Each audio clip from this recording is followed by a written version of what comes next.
signing on here. How you doing, Sagittarius Rising? We're going to take you through the astrology for the month of November 2024.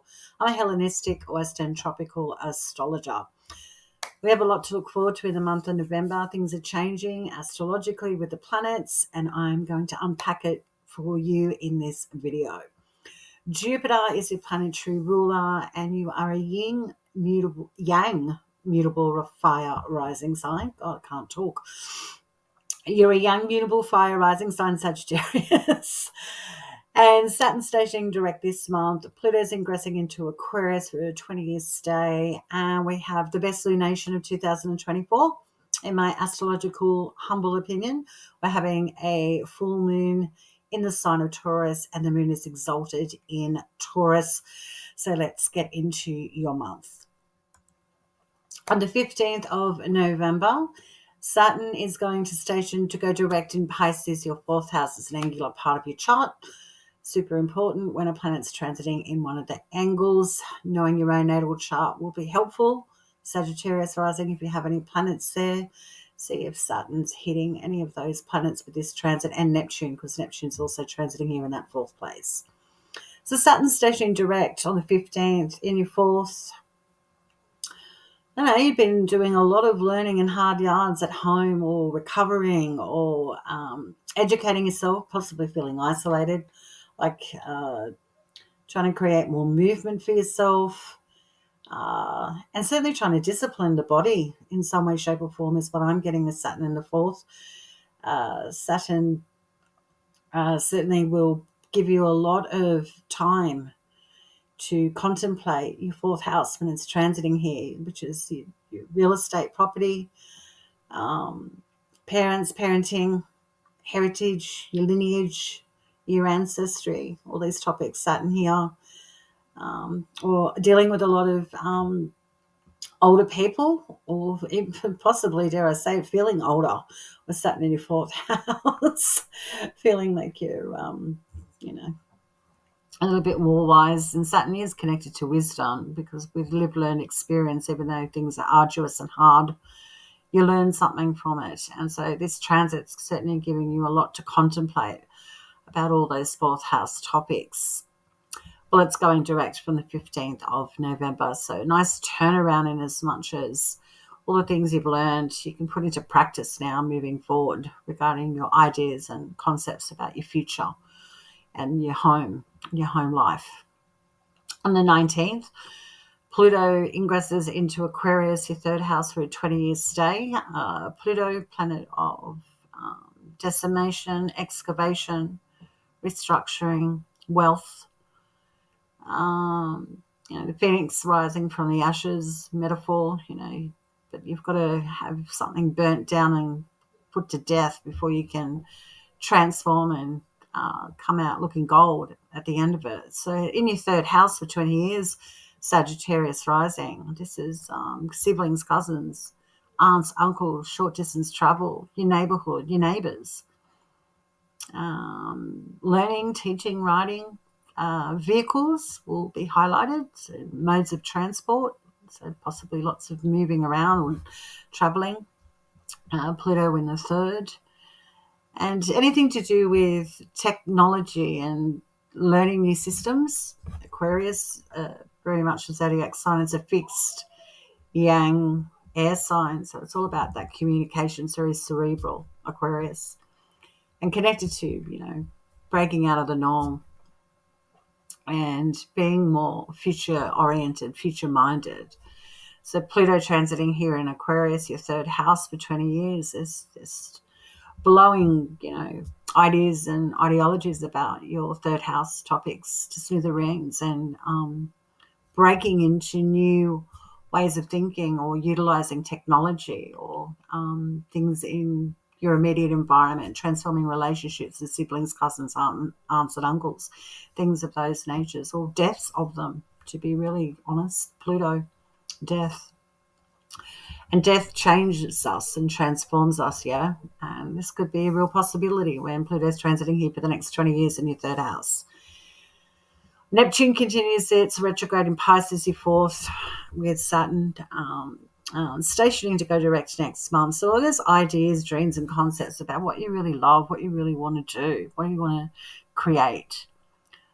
From the 7th of December, you're putting all those ideas into practice moving forward when Neptune stations direct. So if you need to do some fine-tuning between now and the 7th of December, regarding your dreams, your visions, connected to the fourth house topics, it's a great time to do that, like choosing a color palette, changing up home, conversations with parents, or even just thinking about ancestry, researching about ancestry, even international places, people and faces, Neptune, because it's very expansive, it's very visionary. So you could be, researching real estate overseas, for example, things of that nature. And connecting with your heritage is a possibility. But when Neptune stations to go direct on December 7, you certainly have more confidence to put ideas into practice moving forward. Uranus continues its retrograde in Taurus, his sixth house, so won't station to go direct until the 30th of January 2025. So Uranus, which is all about, sudden change, changes that seem abrupt at the time, but they actually liberate us and take us into a new trajectory. But it could be uncomfortable when it happens. And in that sixth house of work, your health, your physical body, services, pets, co-workers, your career, contracts, Uranus really giving you plenty of time retrograde before it goes direct next year on the 30th of January to consider what you do on the day-to-day, what's around you that's really habitual and familiar. And what do you need to change? Do you need to change your systems? Do you need to be more visionary? Especially about the body and what you want to do with your work and services that you can utilize to connect you with different people, places, and faces. Maybe before it means sport on the 30th of January, you can be really thinking about such subjects with Uranus in the sixth place. And Jupiter, your ruling planet, is retrograde in Gemini, and it's in its detriment sign. So your ruling planet that rules the first house is all banged up in the seventh house of relationships, contracts, and agreements, and your sense of rest and the place of endings. Wayne station to go direct into the 4th of February 2025. So Jupiter retrograde, and it rules your planet, and a Sagittarius rising. I would imagine you would have a fantastic humour, and you're quite optimistic about life. But when it's retrograde in that place of rest and endings and relationships and contracts and agreements, and the house of marriage, it's like it's all work and no play. Maybe your partner or a contract, slipping through your fingers. They're too busy, or you need to reduce all the activity connected to your relationships, or just even your beliefs about relationships in general, and the contracts that you're connected to, your social contracts. Gemini, Mercurial, thinking about money, and how things drain you mentally. Your ruling planet in Mercury sign, not happy at all. And this could be on your mind with Jupiter retrograde, recreating more structure, creating order out of chaos. What's been chaotic for you, Sagittarius rising? Your relationships, your contracts and your agreements, your sense of pleasure and rest. And it's your ruling planet, so it's going through a rough time, and it's going to take a little bit of faith and hope in yourself to make relationships, contracts, and agreements come together and be more harmonious. It has a sense of mental drainage and finance and travel connected to it. Maybe feeling less ability to travel, or a reduction in travel connected to contracts or relationships. And traveling could be stopping you and relationships coming together, something of that nature with your physical body. The luminary, the sun, is transiting in Scorpio up until the 21st of November, and that's your 12th house. And the sun in the 12th is really lighting up, your psychology, hidden enemies. Your hidden enemies could be literal people, or it could literally be your addictions or what you drop into that's really slowing you down. It's a house of institutions and hospitals. It's a house of retreats. It's the house of spirituality. The 12th house is the void. And the sun in Scorpio there, lighting it up, is just revealing some real half-truths about what's been the constant, what you've been emotionally connected to. Do you need to cut some cords? Do you need to see things for how they really are? And that could be difficult. That could be things that are really habitual to you behind closed doors that you don't really reveal or let others in unless you want to or really trust them. Scorpios, all about the trust and who they feel safe around to be themselves. And the sun's shining a light on that house for you. Do you feel isolated? Do you feel distant? Do you feel out of touch? Do you feel like you're just not available, or you just want to check out with the sun in Scorpio and really dropping into things that you love and that emotionally make you feel quite secure? And the sun, because at times what makes us feel very secure may not always be healthy, and the sun can really help you see the forest for the trees with this transit. On the 4th, the sun trines Saturn, which is retrograde in Pisces, that mutable yin water sign. Pisces, your 4th house. So the sun's helping Saturn retrograde, opening up the month,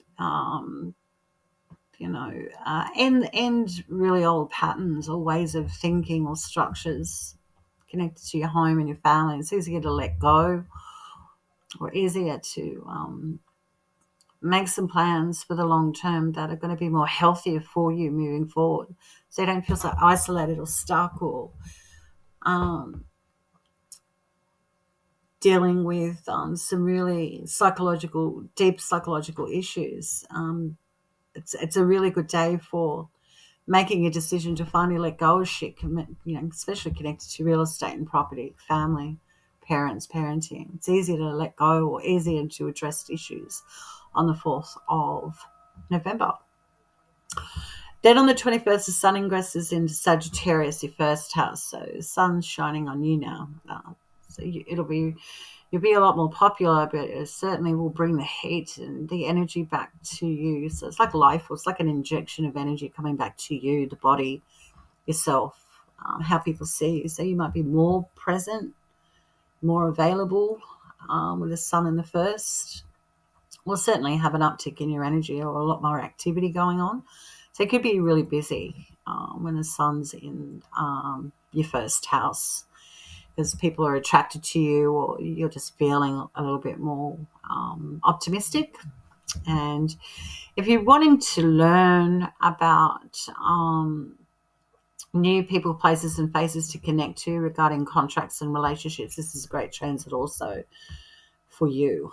On the 27th, the sun in Sag, your 1st, trines Mars in Leo, and this is the sun's domicile sign, so it's nice to see the sun connecting with Mars. And this is your 9th house, so this is, the sun and Mars, respectively, these planets are about power and how they assert it.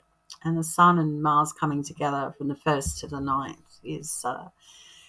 it's like, I'm planning that holiday, or now I'm starting that course, or I'm learning about a different culture, or I'm ready to learn about a new religion. I'm ready to learn about esotericism, or I'm ready to start a media or publishing pursuit, or connect with something international. It's it's easy because it's a trine. So the sun is, ruling the 1st house, which is the body, your psychology, how you're seen as someone that's, opening up their horizons, or someone that's ready to learn and engage. So if you've been waiting for your moment to put yourself out there publicly, this is the day to do it. Learn something new, expand, get out there, get out of the same old, and opening up those cerebral horizons for yourself, Sagittarius Rising. The luminary, the moon, we have 2 in our solar system. They're the moon and the sun. So the moon on the 1st of November, straight out of the gate, we've got a new moon in Scorpio, your 12th house. So beginning the proverbial end of something that's been sticky, weighing you down. Could be a loss of some in any way, shape or form, but it could be a loss that brings in something new for you. So finally ready to move on from something that's been going on psychologically for a long time. You're ready to move on. You've made a decision to get out of the doldrums or the dark or isolation on the 1st of November. Good for you, Sagittarius rising. But the moon is in full, and so it'll be harder to be optimistic about this ending, but something new is definitely breaking through for you on the 1st. Then on the 15th, we're having the best lunation of the year. It's a full moon in Taurus, an exalted full moon, lighting up your 6th house of work, health, services, pets, contracts, career, co-workers. So what you start on the 1st about, and something new that's quite secretive, you reveal it on the 15th, or it comes into full bloom of how things are tracking in your 6th house, your body, your health, your services, pets, co-workers, career.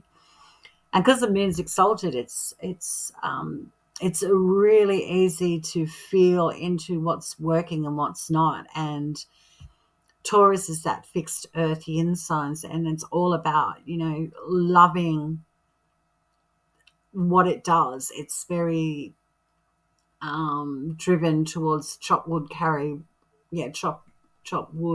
water metaphor. And loving what it does, loves its body, loves abundance, loves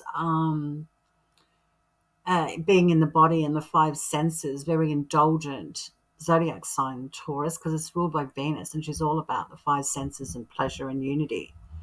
So this full moon can expose, for you, Sagittarius rising, if you're really loving what you do on the day-to-day, or do you need to let it go? And I think you'll know what this is all about, because you set something in motion on the 1st of November, and the big reveal happens. So whatever you're doing behind the scenes is revealed in your 6th house. So it could be leaving a job, having a medical procedure,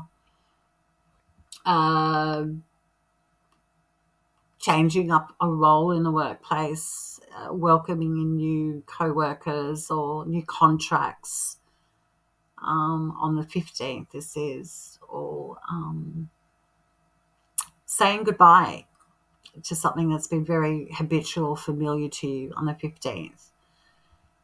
And because it's an exalted full moon in Taurus, it feels good. It doesn't feel bad. And Venus, the dispositor of the moon, is actually transiting in your 2nd house of your assets, your finances and resources, your possessions, and things that support you. So the 6th and the 2nd house in a trine where Venus is the dispositor of this full moon is good for a payout or a contract that's working for you, or getting a severance pay, for example.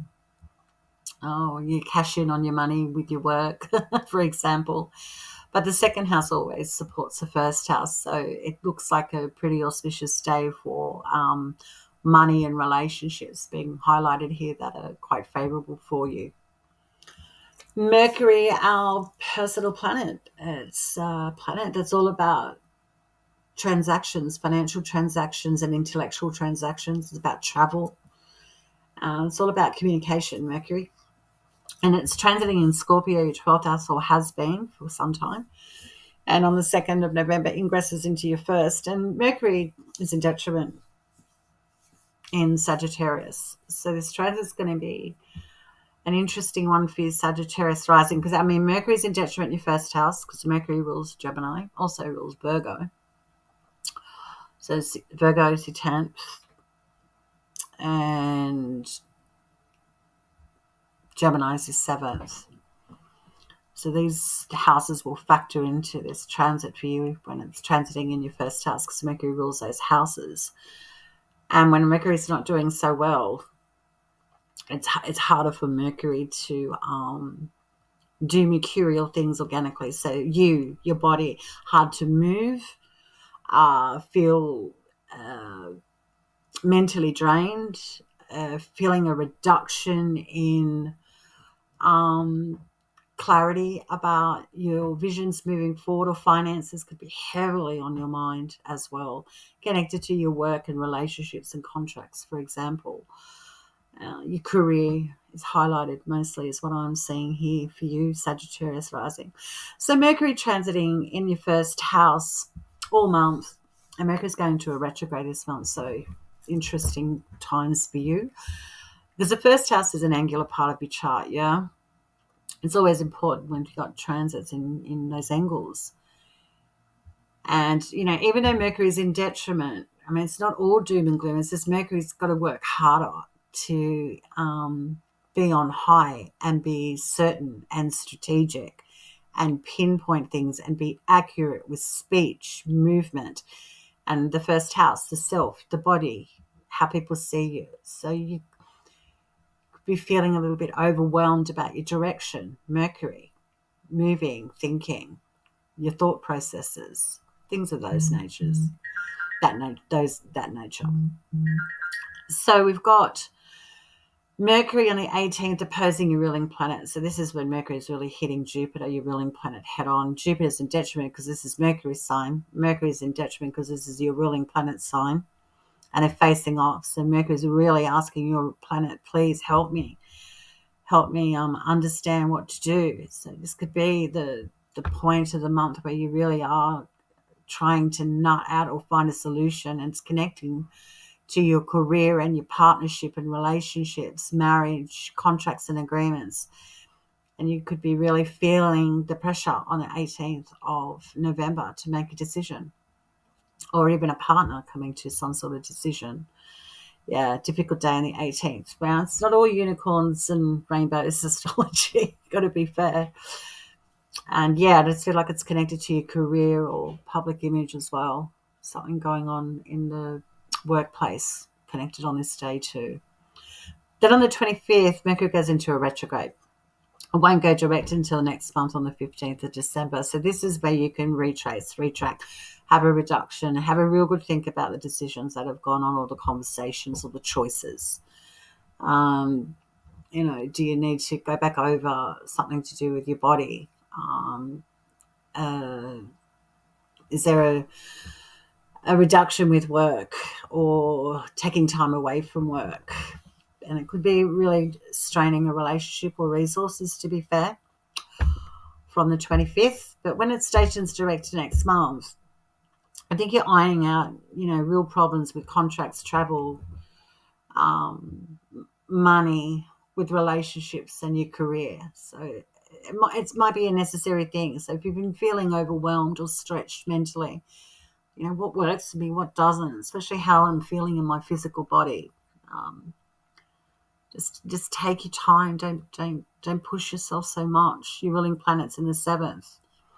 So you're very hyper aware of all your decisions, and what's going on with your physical body is really affecting your career and your relationships and contracts. So take it easy, Sagittarius rising.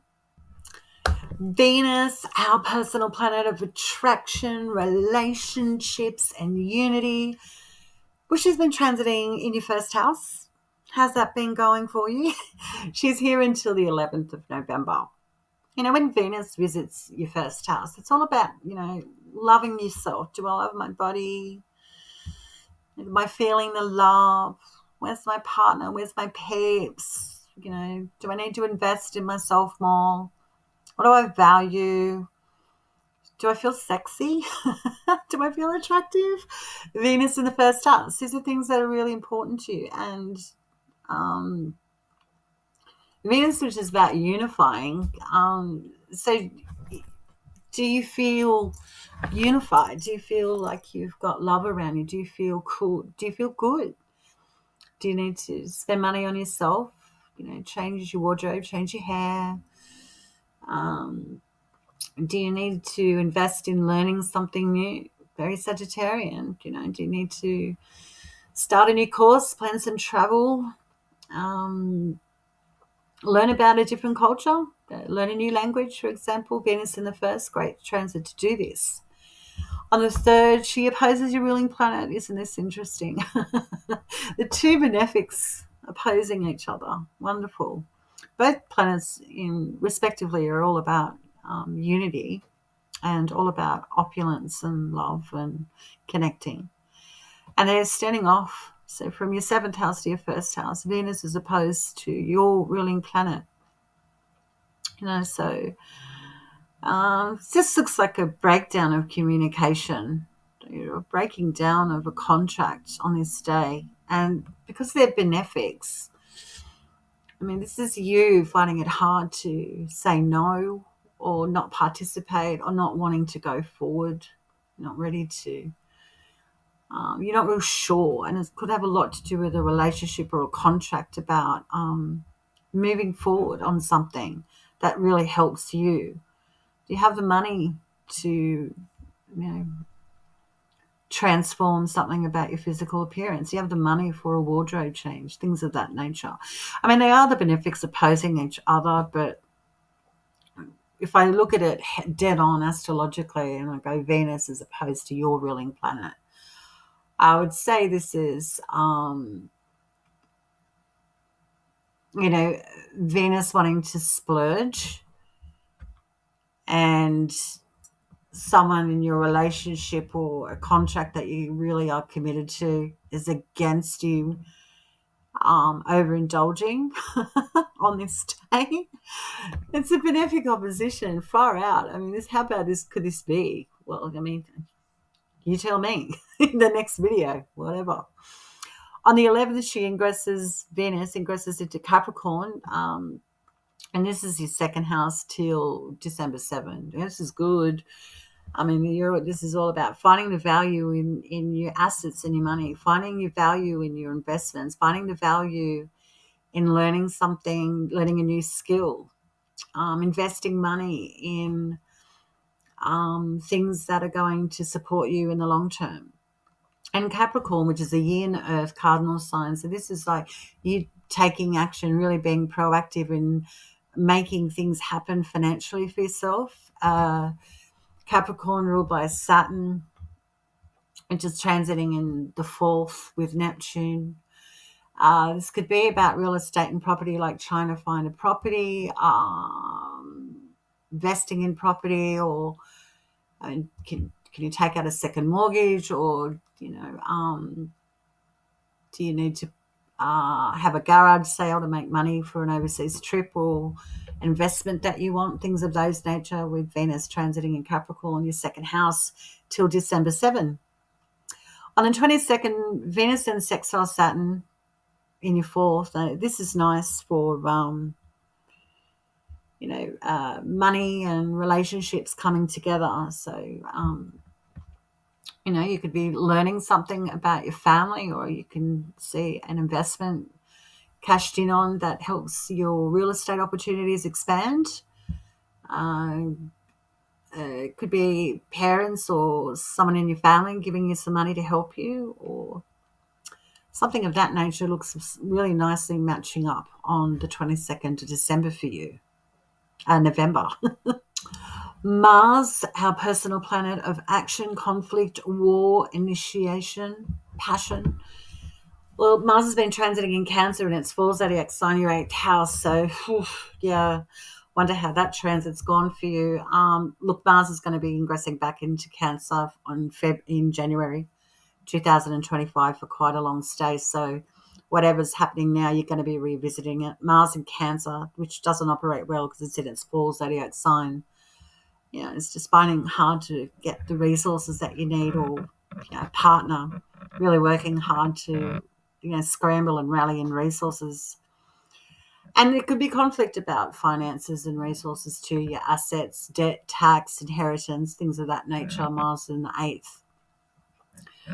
And the 8th house is an aversion to your first house. So, you're not really happy about the topics of money, or just how much money is being burned through potentially. Also relationships or your partner's finances, maybe just being a little bit more emotional about their finances, or you. could be a lot more emotional about finances with Mars in the 8th, because it's Cancer. That's a cardinal water yin sign, and just very protective about finances or coveting, or a partner, be really being lockjaw about finances as well, and shared resources and finances. I mean, it could be business partnerships as well. It doesn't have to be intimate. Any sort of partnership relationship could be a friend and a stock that you're in together, for example. But tension and conflict with partners, or about money, being too emotionally invested in money. Well, you're all about the money. What about the fun? What about the love? It's all you care about is work and money. And it's something you could be dealing with, or you just realizing too that geez, I'm just all about the money. I'm trying to be really protective and careful with money, and that could be, I don't know, maybe it's frustrating you or pissing you off, Sagittarius rising. I don't know. You do you. On the 3rd, Mars is, so I'm just mentioning that because then Mars is going to go back into that house. So, all is not said and done, all the conflict or a partner. On the 3rd, Mars then ingresses into Leo, that fixed yang fire sign, Leo, your sister fire sign as a Sagittarius. This is your 9th house of growth and expansion and travel. So Mars, when it transits into Leo, your 9th house, I mean, it's all systems go, wanting to travel, wanting to learn, wanting to take on any legal aspects that you may have been procrastinating about. This is what I find interesting, Sagittarius, because the 9th house is about systems and social connections, media, publishing, international and foreign connections, travel, foreign people, places and faces, higher education, cultures, religion, your spiritual and philosophical outlook and aspects of life. Mars transiting here, but then it's been transiting in the 8th house, and it sort of brought all the 8th house issues into the 9th house when it's transiting in Leo.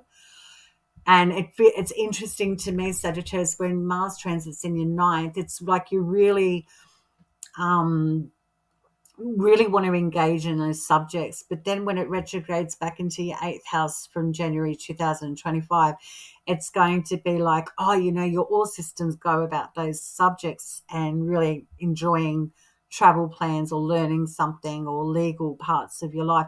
When it goes back into the 8th, that financial house with your partner, be it business or intimate, or just your financial house, it's like, for me, it's like if there's legal things going on for you, Sagittarius, when Mars gets in the 9th, it's going to be dragged back into the 8th. And it feels like, especially because it's legal aspects, like lawyers, solicitors, solicitors going to have legal aspects in any way, shape or form, but it's going to, because Mars is retrograding back for you in the 9th, it's dragging those legal situations back into your finances and shared resources.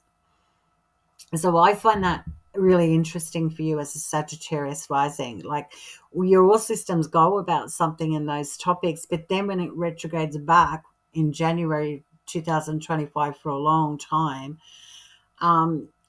whatever decisions are made with Mars in the 9th from the 3rd of November moving forward, it's going to heavily weigh on your connections and your finances. Even though you might be ready to take action, it's going to have a financial repercussion on you, or potentially a partnership as well. And on the 6th of December next month, it's going to retrograde back into Leo. So then you can see Leo, we're talking about that fire sign that's about pride, ego, opulence, leadership, stature.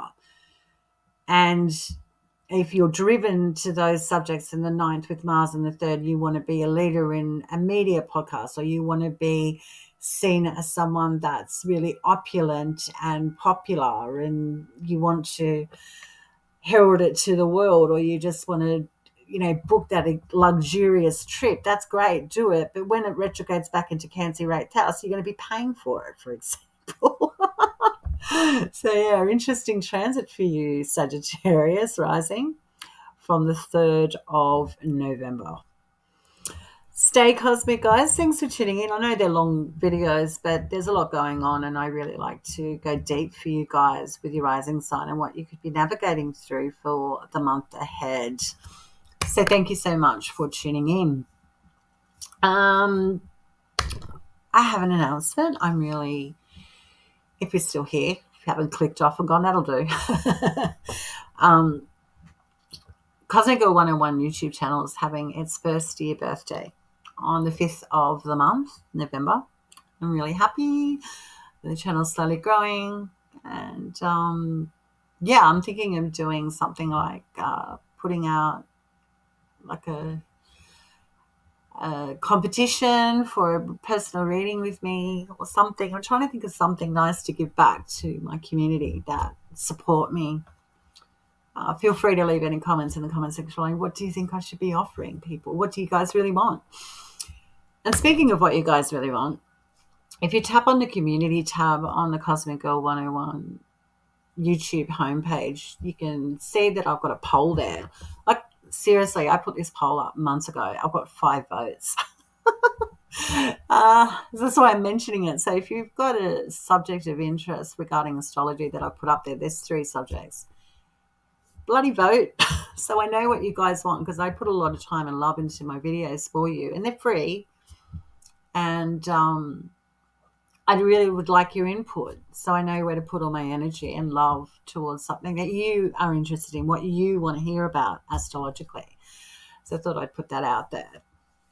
I mean, it's an interesting month astrologically, yeah. But I like that Saturn's going direct, and I also like that Pluto's moving back into Aquarius for a 20-year stay. It's quite positive, and we've got that exalted full moon. Like, it's the best lunation of 2024. It's ruled by Venus. It's all about the love and the money and what we value and how we unite and what we're attracted to. And it's just a really great lunation on the 15th of the month. Have a great November. Okay, connect with you next time. Take care, guys.